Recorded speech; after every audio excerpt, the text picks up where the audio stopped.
দেশে খাদ্য নিরাপত্তা, কর্মসংস্থান ও অর্থনীতির বিশাল এলাকা জুড়ে এখনও প্রধান জীবনী শক্তি কৃষি, মৎস্য, প্রাণী সম্পদ খাত। কিন্তু বরাবরই প্রতি বছরের জাতীয় বাজেটে প্রয়োজনের তুলনায় অনেকাংশে উপেক্ষিত থাকে খাতগুলো।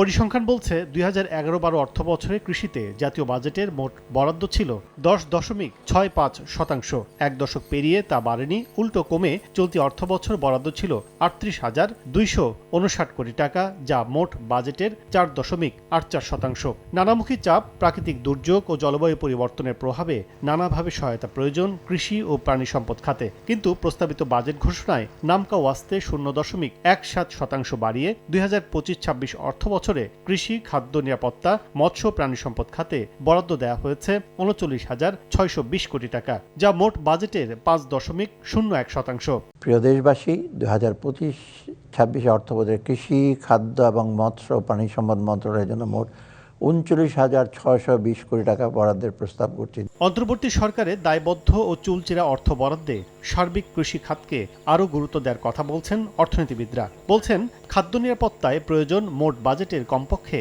10% অর্থ।